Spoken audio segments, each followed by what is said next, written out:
Moi, quand je mets mes lunettes.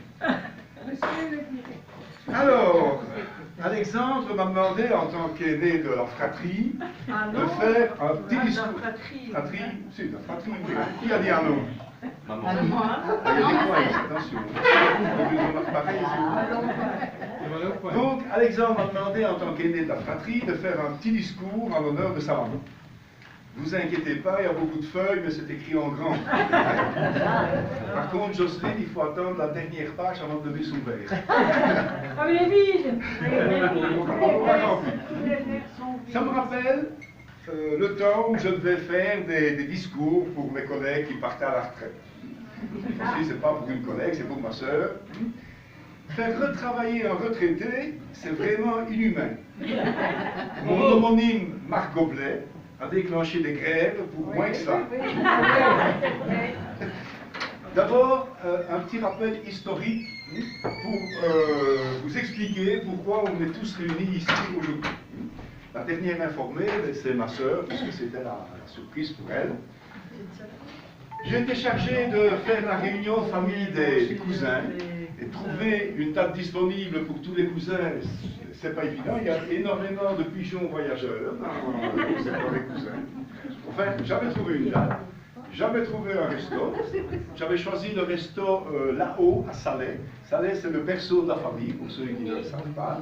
Et c'était, il me semble qu'il y avait une belle symbolique, qu'on se retrouve là-bas pour remplir nos ventres, là où nos parents avaient théoriquement rempli leur tête, pas trop mal d'ailleurs. Malheureusement, le restaurant a fermé. Je choisis un restaurant à Dinan, le couvent de Bethléem, le lieu est assez original. Je réserve une date disponible où tout le monde était disponible, le dimanche 24 septembre, demain. Je rentre, j'ouvre mon ordinateur, qu'est-ce que je vois? L'invitation d'Alexandre pour fêter la retraite et les 65 ans de sa maman. Pour des gens de notre âge, 2 festivités, 2 jours consécutifs, c'était peut-être beaucoup. D'ailleurs, le même jour, je reçois un mail de Jocelyne disant « Ah, mais moi, non, écoute, je ne serais pas allé à la réunion des cousins parce que je serais pas remise de la fête d'un mari. » Bon, résultat, j'ai dû annuler la réservation du restaurant et j'ai proposé aux enfants de grouper, de jumeler les 2 festivités. Je trouvais que ce serait chouette pour Anne-Marie, qu'on se retrouve tous ensemble. Et alors, comme ils ne savaient pas encore où ça pouvait se faire, je leur ai suggéré, la veille, j'étais justement passé ici, j'avais dit, tiens, il y a un restaurant ici à Rombré. En disant qu'il existe, en fait, je ne le connaissais pas. Et ben, je leur ai suggéré le restaurant ici, j'avais vu sur le site internet que ça me paraissait pas mal. Et ils ont pris, après, c'est eux qui ont pris la main, ils ont fait des démarches, et nous voilà tous ici, aujourd'hui, les cousins, les amis d'Anne-Marie réunis pour fêter ses 65 ans, jour pour jour, puisqu'elle est née le mardi, c'est un mardi, voilà, le mardi 23 septembre 1952 à Rombré. Voilà, donc on peut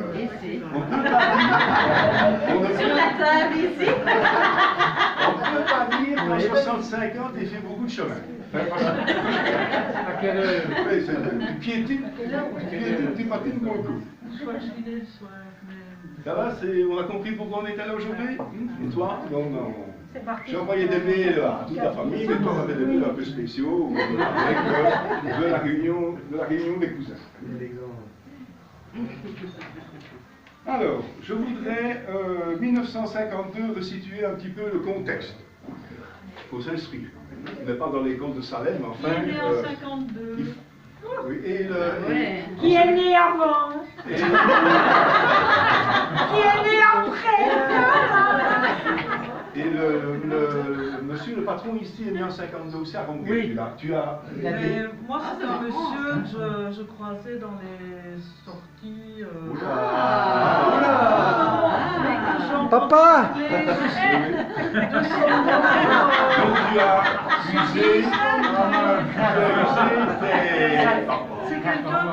tu as usé tes fonds de culotte, je crois. Non, c'est grave, tu as usé tes fonds de culotte avec lui à l'école maternelle, ici. Donc, vous avez peut-être été sur un banc.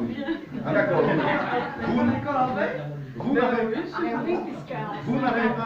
Vous n'avez pas changé. Alors, le contexte, 1952, c'est Avant nous. avant les dinosaures ou après, je sais pas. Bon. Eh bien, je vous parle d'un temps, les moins de 65 ans, évidemment, ne peuvent pas connaître. Pastiché Charles Aznavour. On n'est plus... Ah oui, attendez. On est en pleine guerre de Corée, déjà. L'histoire est un éternel recommencement. Alors, le général Eisenhower devient président des États-Unis, un militaire moins guerrier que Trump actuellement. Et Elisabeth II devient reine d'Angleterre, et elle n'est encore pas Brexit pour elle. 65 ans plus tard. Ça, c'est une carrière. Pas de retraite non plus. C'est l'année de la création de l'ancêtre de l'Union européenne, le CK, Communauté européenne charbon-acier. Voilà à peine 7 ans, la guerre est finie en 1952. Et en Belgique, on est en pleine guerre scolaire. Ça devrait intéresser Michel et Freddy, les cheminots. On met en service la liaison ferroviaire nord-midi à Bruxelles. Déjà des travaux à Bruxelles. Alors Baudouin, notre jeune roi, est de 22 ans et il règne depuis 1 an. Et musicalement parlant, à la radio, la télévision n'existe pas, enfin en Belgique en tout cas, peut-être aux États-Unis déjà. On écoute dans son salon, on ne sait pas l'écouter ailleurs. C'est ma petite folie de Lynn Renaud. Ça doit vous rappeler certaines choses. C'est des chansons sorties en 1952. Oh mon papa, si beau, si doux, si généreux. C'est une certaine Suzy Delair qui chante ça. Bon. Oh mon papa, si bon, si doux, si généreux. C'est un air de l'époque, ça. J'ai pris ceux de moi qui disaient quelque chose dans la liste. Alors, comme un coquelicot, mesdames, de et alors le Mexico de Luis Mariano. Ah oui, oui. Et Brassens fait ses débuts et il chante La chasse aux papillons. Ah oui, oui, oui. Alors, 1952, je m'en souviens très bien. Merci Internet. C'est une année record climatique en Belgique. Le 2 juillet, c'est la nuit la plus chaude du XXe siècle à Uccle. 2 juillet, moi. Le 52 52, hein, Ah ben, c'est la nuit chaude. C'est chaud, hein. certainement.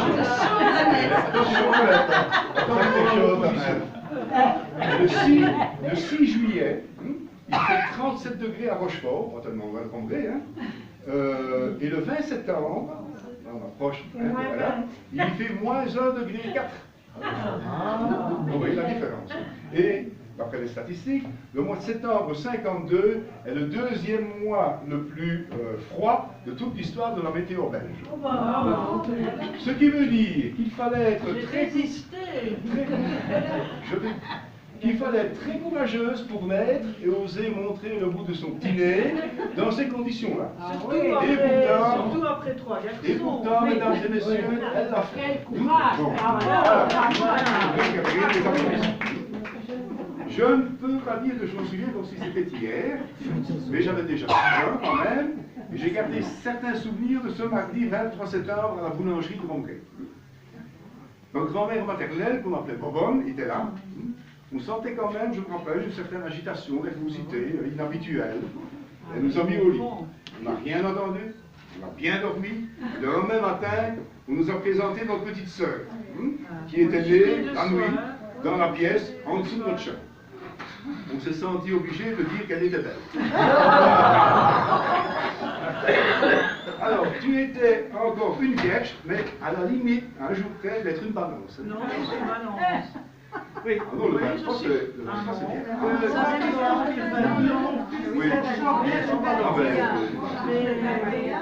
c'est tendancieux dans c'est pas les grave. oui, c'est vrai que Tu n'es plus vierge, c'est pas étonnant. je suis comme Marie, hein. Hein, Marie, nous sommes des balances. Ah, moi, je suis balance. Entre nos deux plateaux. Entre les deux, Oui. je ne sais pas pourquoi je balance. C'est pour ça qu'elle est plus africaine. Alors, tu étais la chouchoute de papa qui t'appelait, si je me souviens bien, sa mazette. La mazette. Sa mazette, hein. et qui était content d'avoir Qui enfin tout la mazet. une fille après 3 garçons. Ça, c'est vrai. Aucun souvenir de ton baptême dans l'église de Romré, à quelques mètres d'ici. J'en ai aucun souvenir. Ah, Sans doute que les parrains et marraines n'avaient pas été très généreux en lançant les... Mais Michel, ton parrain, je lui ai demandé, il m'a dit que non. Je croyais qu'il avait quand même certains souvenirs parce qu'il allait avoir 16 ans quelques jours plus tard. Donc un souvenir du baptême dans mon oncle.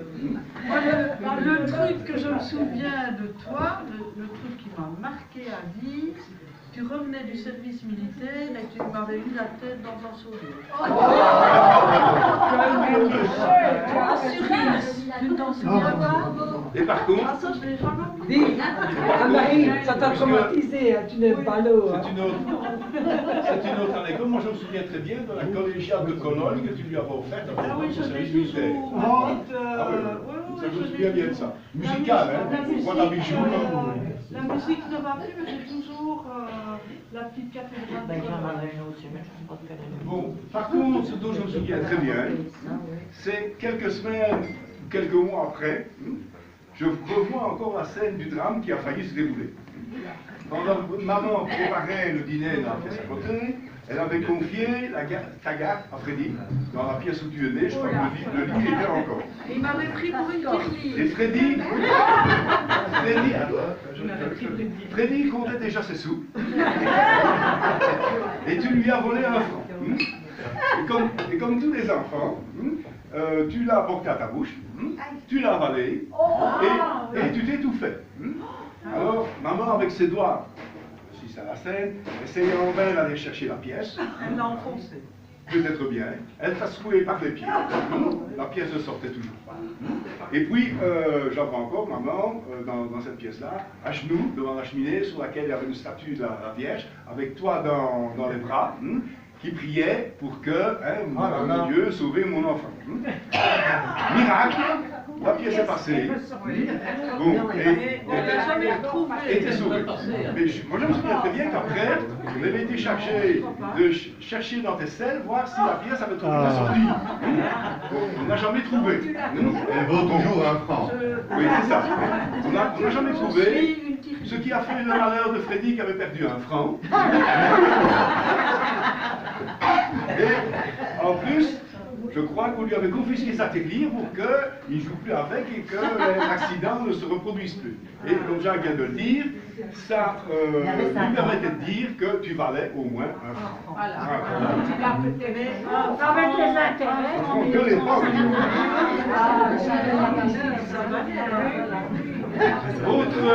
Autre souvenir de Romré que j'ai de toi, tu marchais pieds nus dans les graviers de la cour, dans la boulangerie.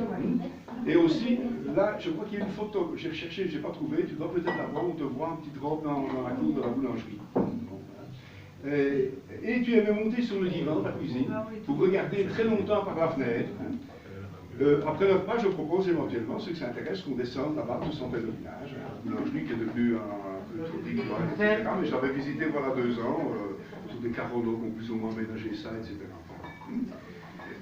Puis, en 1956, je crois que c'est en 1956, ce fut le déménagement, la boulangerie fermait, on a déménagé pour Cerise. De Cerise, je n'ai guère de souvenirs marquants de toi. Il faut dire que moi je suis pas allé assez vite en internat. Oui, quand tu es entré en première primaire, tu es entré en première rénovée. Oui, c'est ça. Donc on s'est vu, hein? On s'est vu. Par contre, Jacques, tu te souviens que, ado, tu trouvais tes seins trop petits, et tu mettais les mouchoirs pour que la poitrine ait le volume que tu aurais voulu donner. C'est Jacques qui me... Ça, je m'en souviens. Je crois qu'il m'a même dit qu'il essayait d'enlever les mouchoirs, enfin. Non, après. Actuellement, lors des marches que tu fais avec lui, ta fibre écologique transparaît. Il paraît que si tu vois un papier, tu le ramasses, c'est très bien. Si tu vois l'escargot au milieu de la route, tu le remets sur la côte nord. Et l'autre jour, un canard avait une patte prise dans un filet, et tu aurais voulu aller trouver le fermier pour qu'il enlève le filet de la patte ou le canard du filet. Tu te rappelles de ça?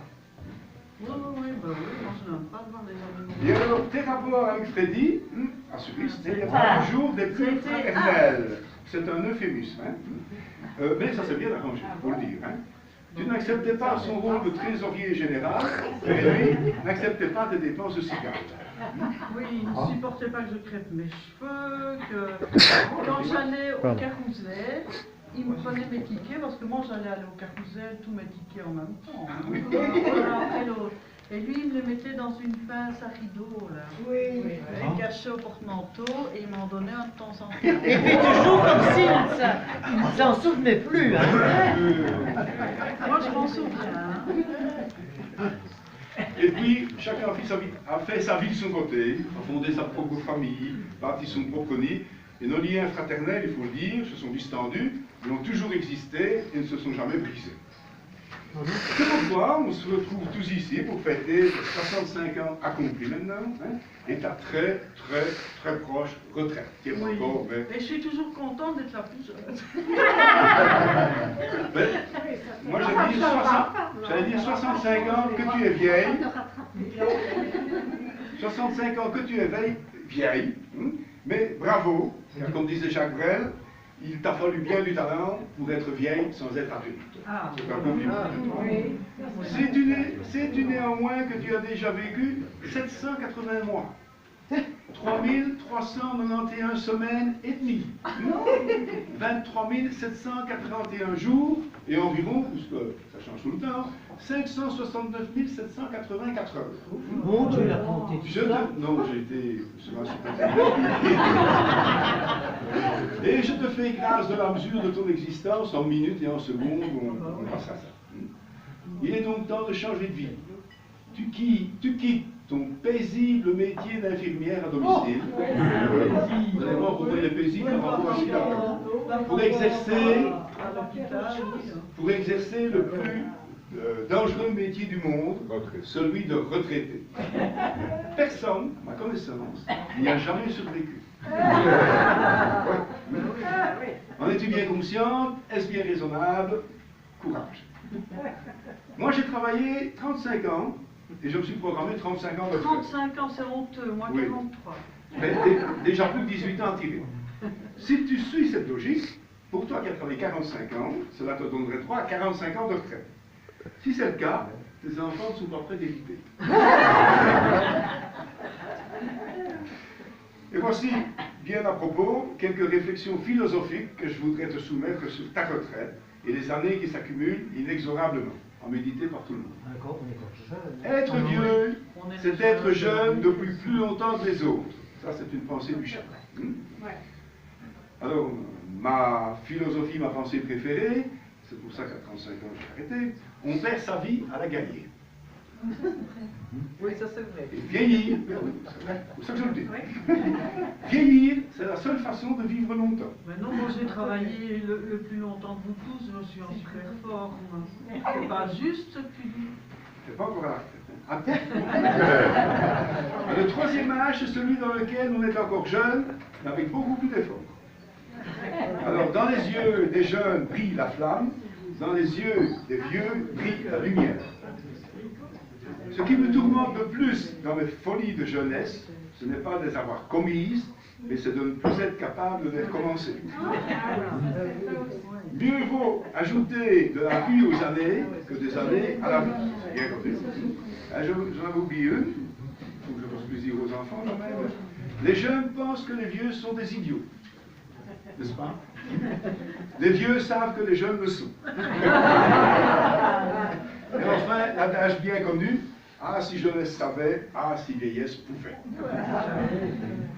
Tu l'as compris, tu bascules dans un monde nouveau, tu es au bord d'une crise existentielle majeure, et pour pasticher Gilbert Bécaud, tu pourrais te demander, et maintenant, que vais-je faire? De tout ce temps, que sera ma vie? De toutes ces journées entières, de tout ce temps qui m'est imparti. Et maintenant, que vais-je faire? Plus de patient ou planter mes aiguilles. J'ai été pourtant bonne infirmière, mais maintenant, tout ça c'est fini. J'ai déjà une nouvelle patiente après le travail. Et maintenant, que vais-je faire? Vais-je lire ou bien cuisiner? Je vais glander des heures entières Et enfin, je me reposerai. Je n'ai vraiment plus rien à faire. Je suis vraiment très bien. Voilà, petit pastiche de Gilbert Bécaud. C'est pas ce que tu dis, hein. Tu verras, tu crois que... Mais tu verras, tu auras encore moins de temps qu'avant. Les pensionnés qui disent le contraire, mais le droit. Tu seras la première à la banque le matin pour ne pas attendre trop. Ah oui, et pour ennuyer tous ceux qui travaillent. Non, ça, non. Non, mais dans les grandes surfaces, parfois, ils sont si beaux. Hein. Pour résumer, on te souhaite un joyeux anniversaire surprise et une heureuse, paisible et longue retraite. Toi qui, voilà, 65 ans, était déjà la mademoiselle Bibiche, vos blonds bien mousseuses de Ronquet. À déguster sans modération, je t'autorise à nous en payer une. La bière locale fabriquée de l'autre côté. Une nouvelle vieille. C'est la bière locale fabriquée de l'autre côté de la route. Donc, il y en a, qu'on envoie ici. On a goûté dimanche.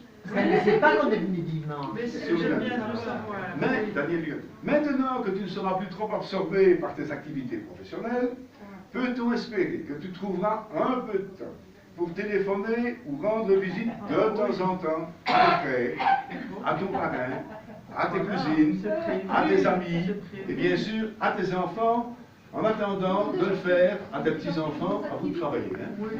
Allez, Simon.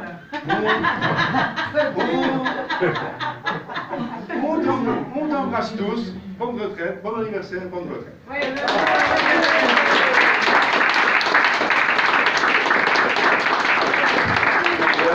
Aujourd'hui, levons notre verre à ta santé. Voilà, c'est pour nous. Ça y est, pas écorché. Donc je vais du vin blanc à mon eau. On voit plus clair dans notre âge. Il n'y a pas longtemps que j'ai changé mes verres. Annie, santé. C'est ma